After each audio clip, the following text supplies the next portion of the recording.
जय माता रानी दोस्तों, आपके अपने चैनल आपका बहुत बहुत स्वागत है। माँ भगवती दुर्गा की कृपा सदैव आप और आपके समस्त परिवार पर बनी रहे।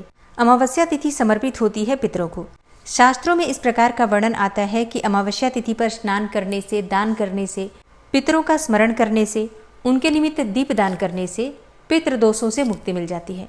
पितर प्रसन्न हो जाते हैं, उनकी आत्माएं तृप्त होती हैं, तो हमारे जीवन में खुशहाली स्वतः ही आ जाती है। इसके अलावा अमावस्या तिथि समर्पित होती है माता लक्ष्मी को। जैसे कि हम दीपावली पर माता लक्ष्मी की आराधना करते हैं, उसी प्रकार से प्रत्येक अमावस्या पर माता लक्ष्मी की विशेष रूप से पूजा आराधना करने से कभी भी घर में आर्थिक तंगी नहीं होती। और इसलिए बहुत सारे भक्त ऐसे भी हैं जो कि माता लक्ष्मी की कृपा की प्राप्ति के लिए अमावस्या का व्रत धारण करते हैं। और अमावस्या तिथि पर व्रत धारण करने से पितरों की आत्माएं भी तृप्त होती हैं, पितरों की कृपा भी हमें प्राप्त होती है। तो भगवान शिव और माता पार्वती की कृपा भी इस व्रत को धारण करने से प्राप्त हो जाती है। तो अमावस्या तिथि प्रत्येक मास की बहुत महत्वपूर्ण होती है, लेकिन वैशाख मास की अमावस्या विशेष रूप से बहुत महत्वपूर्ण होती है, क्योंकि बहुत से भक्त हैं जो कि वैशाख मास का स्नान करते हैं। तो अगर आप पूरे वैशाख मास का स्नान नहीं भी करते हैं तो भी कुछ विशेष तिथियां, जैसे कि अमावस्या है, एकादशी है, पूर्णिमा है, या फिर चतुर्थी तिथि है, अष्टमी तिथि है, इन तिथियों में अगर आप स्नान करते हैं तो आपको शुभ फलों की प्राप्ति हो जाती है। वैशाख मास का शुभ फल आपको प्राप्त हो जाता है। इसलिए अगर आप पूरे महीने में स्नान नहीं भी कर पा रहे हैं वैशाख का, तो भी आपको अमावस्या तिथि पर ब्रह्म मुहूर्त में स्नान अवश्य करना चाहिए। अमावस्या तिथि प्रारंभ हो रही है 16 अप्रैल की रात्रि में 8:11 पर, और अमावस्या तिथि का समापन होगा 17 अप्रैल को शाम को 5:21 पर। तो सूर्योदय कालीन तिथि के अनुसार अमावस्या तिथि 17 अप्रैल 2026 को मनाई जाएगी। और इस दिन शुक्रवार है, और शुक्रवार के दिन जब अमावस्या तिथि आती है तो माता लक्ष्मी की विशेष कृपा प्राप्त होती है। ऐसे में विधि विधान से संयुक्त रूप से श्री हरि विष्णु और माता लक्ष्मी की पूजा करके श्री सूक्त या फिर कनक धारा का पाठ करने से माँ लक्ष्मी से अखंड लक्ष्मी का वरदान आपको प्राप्त होता है। तो वैशाख मास की अमावस्या 17 अप्रैल 2026 को मनाई जाएगी। स्नान, दान, व्रत इत्यादि, पितरों का तर्पण इत्यादि सभी कार्य इसी दिन किए जाएंगे। बात करते हैं अमावस्या तिथि के शुभ मुहूर्त के विषय में। तो देखिए, 17 अप्रैल को सूर्योदय काल का समय है सुबह 5:54 पर, और सूर्यास्त होगा शाम को 6:48 पर।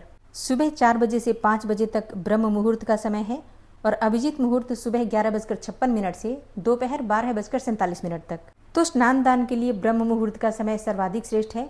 इसके अलावा अभिजीत मुहूर्त में आप दान इत्यादि कार्य कर सकते हैं, कोई भी शुभ कार्य आप कर सकते हैं अभिजीत मुहूर्त में।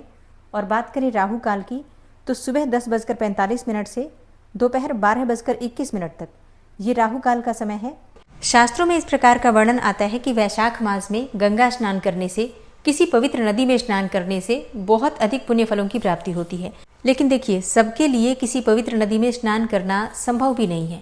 तो अपने घर में गंगा जल मिश्रित जल से या फिर किसी पवित्र नदी का जल हो अगर आपके पास, तो स्नान के जल में मिलाकर आप स्नान कर सकते हैं। सुबह जल्दी अगर हम स्नान करते हैं, सूर्योदय से पहले स्नान करते हैं, तो उससे हमें गंगा स्नान करने के समान ही पुण्यफल प्राप्त होता है। तो प्रयास कीजिए, सुबह जल्दी उठकर और नित्य कर्मों से निवृत्त हो जाइए। उठकर सबसे पहले घर की थोड़ी सी साफ सफाई जरूर कर लीजिए। वैसे तो अमावस्या पर बहुत अच्छे से घर की सफाई करनी आवश्यक है, लेकिन सुबह सुबह इतना नहीं कर पाते हैं। तो सफाई का जो मुख्य काम है आप दिन में कर सकते हैं, पूरे दिन में कभी भी कर सकते हैं, लेकिन सुबह के समय जैसे कि झाड़ू लगा लीजिए, और अगर संभव हो तो पोछा लगा सकते हैं समय हो तो, नहीं तो मुख्य द्वार पर जल का छिड़काव कीजिए। घर की चौखट को अच्छे से सुबह सूर्योदय से पहले अवश्य धो लेना चाहिए। इसके बाद आप स्नान कर लीजिए। स्नान जिस पात्र में आपको करना है उसमें सबसे पहले आपको गंगा जल ही डालना है, उसके बाद आपको जल से भरकर और उसी से आपको स्नान करना है। स्नान करने के बाद स्वच्छ कपड़े धारण करके भगवान सूर्यदेव को जल दीजिए, और सबसे पहले अपने घर में गंगा जल का छिड़काव कीजिए। शुद्ध जल से अपने पूरे घर में गंगा जल का, शुद्ध जल का छिड़काव कर लीजिए। उसके बाद घर के मंदिर में आकर विधि विधान से सभी देवी देवताओं की पूजा कर लीजिए। जो भी देवी देवताओं के विग्रह आपके पास है उनका अभिषेक आपको आज के दिन जरूर करना चाहिए। विग्रह स्वरूप में जो देवी देवता हमारे घर में है उनका अभिषेक आपको अमावस्या और पूर्णिमा पर जरूर करना चाहिए। ठीक है, अगर आप रोज नहीं भी कर पाते हैं, जैसे कि बड़े विग्रह हैं और आप रोज अभिषेक नहीं करते हैं, तो ऐसे में जो शुभ तिथियां होती हैं उन तिथियों में आप अभिषेक अवश्य करें।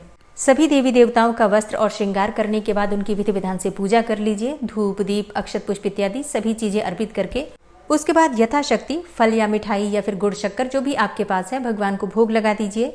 फिर इसके बाद से आरती कर लीजिए। मतलब जो भी आपकी नित्य की पूजा होती है, मंत्र जप करते हैं, कोई पाठ करते हैं, सभी कार्य पूर्ण करने के बाद आपको आरती करना है और क्षमा प्रार्थना करना है। अब आप दान करेंगे, क्योंकि अमावस्या तिथि पर दान करना अत्यंत आवश्यक है। दान किस चीज़ का कर सकते हैं? देखिए, आज अमावस्या तिथि है और अमावस्या तिथि पर किसी को घर बुलाकर, किसी ब्राह्मण को घर बुलाकर भोजन कराना चाहिए, ऐसा शास्त्रों का विधान है। पहले के लोग ये किया भी करते थे, लेकिन अब सबके लिए ऐसा संभव नहीं है। तो क्या करें कि आप सीधा की सामग्री, जैसे कि एक व्यक्ति के खाने की कम से कम सामग्री होनी चाहिए, जैसे कि कच्ची सामग्री, आटा, दाल, सब्जी, चावल, फल, सब्जियां, जो भी आप दान करना चाहते हैं, एक पात्र में रखकर और मंदिर में जहाँ पर आप पूजा करते हैं वहीं पर रखिए और मनस लीजिए। 3 बार जल का घेरा दीजिए, भगवान विष्णु को समर्पित कर दीजिए ये दान, और फिर ये दान की सामग्री दक्षिणा के सहित किसी ब्राह्मण को दान कर दीजिए। अच्छा, घर के आसपास कोई मंदिर हो, भगवान शिव का मंदिर हो या फिर माता रानी का मंदिर हो या फिर बजरंगबली का मंदिर हो, कोई भी मंदिर हो, तो वहाँ जाकर आप पूजा आराधना कर सकते हैं। शिवलिंग है तो आप अभिषेक कर सकते हैं। आज के दिन यानी कि अमावस्या तिथि पर थोड़ा सा जल और दूध और उसमें थोड़ा सा काला तिल और थोड़ा शहद या फिर शक्कर, कोई भी चीज़ मिला लीजिए, मीठा कर लीजिए जल को, और ये भगवान शिव को अर्पित करने से पितृदोषों से मुक्ति मिल जाती है। अब बात करें कुछ विशेष उपायों के बारे में, जिन्हें आप अमावस्या तिथि पर करते हैं तो आपको उसका लाभ बहुत अधिक प्राप्त होता है। देखिए, सबसे पहले आवश्यक है घर की नकारात्मक ऊर्जा को दूर करना। तो अमावस्या तिथि पर सुबह जब आप स्नान कर लेते हैं, उससे पहले आप घर की चौखट धोकर ही जाएंगे, उसके बाद ही स्नान कीजिएगा।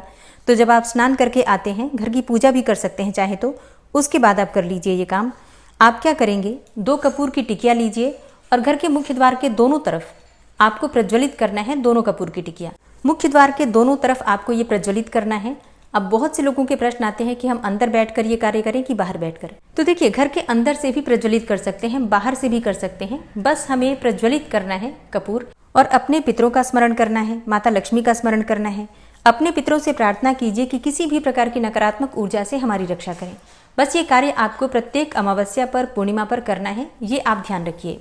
दूसरा उपाय क्या करना है आपको, देखिए, एक रोटी बना लीजिए, मीठी रोटी, मतलब आपको आटे में थोड़ा सा चीनी या फिर शक्कर डालना है, थोड़े से काले तिल डाल दीजिए और इसी की रोटी आपको बनाना है। एक ही रोटी, बड़ी सी रोटी बना लीजिए, घी तेल आप जो चाहे लगा सकते हैं इसमें, और इस रोटी के 3 टुकड़े कर लीजिए और इसमें से 1 टुकड़ा गाय को दे दीजिए, 1 टुकड़ा कुत्ते को दे दीजिए और 1 टुकड़ा आपको देना है कौवे को।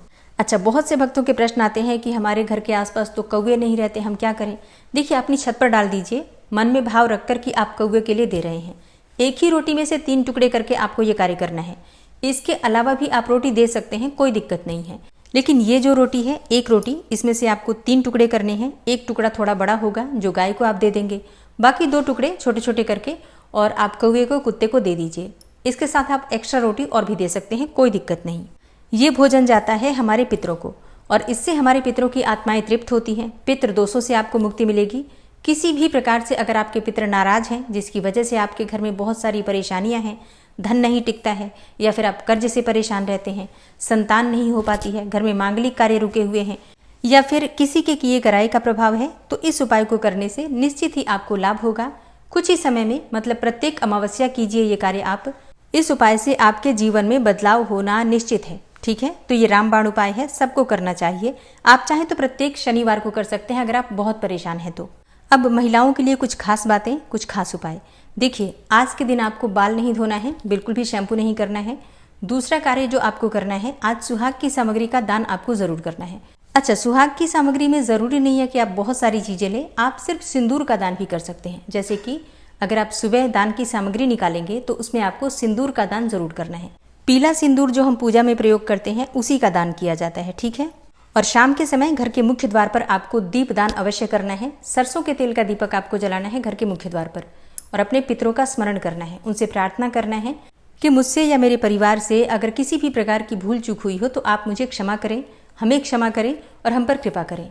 पितरों के लिए जो हम दीप दान करते हैं उस समय हमारा मुख होना चाहिए दक्षिण दिशा की तरफ और हम प्रार्थना करते हैं हाथ जोड़कर, तब भी हम दक्षिण मुखी होकर ही प्रार्थना करते हैं। इस बात का आपको ध्यान रखना है।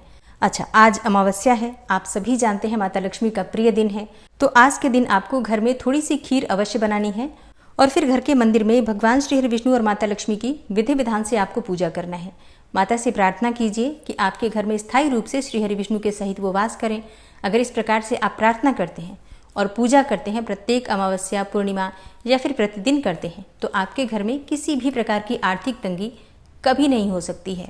और विष्णु सहस्त्र नाम का पाठ कीजिए, फिर कनक धारा या फिर श्री सूक्त का पाठ कीजिए। और अगर आप पाठ नहीं कर पाते हैं तो मंत्रों का जप भी कर सकते हैं, जैसे कि ओम नमो भगवते वासुदेवाय। और माता लक्ष्मी का कोई भी मंत्र जैसे कि ओम श्रीम श्रीयै नमः, इस मंत्र का भी जप कर सकते हैं।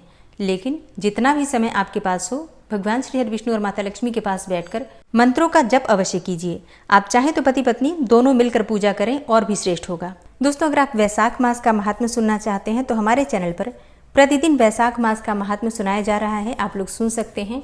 उम्मीद करती हूँ आज की वीडियो आपके लिए ज़रूर उपयोगी होगी। वीडियो अच्छी लगी हो तो लाइक कीजिए, शेयर कीजिए और चैनल पर पहली बार आए हैं तो सब्सक्राइब करके बेल आइकन को ज़रूर प्रेस कर लीजिए अगर आपको आज की वीडियो अच्छी लगी है तो। मिलती हूँ मैं आपसे अगली वीडियो में, तब तक के लिए जय श्री राधे।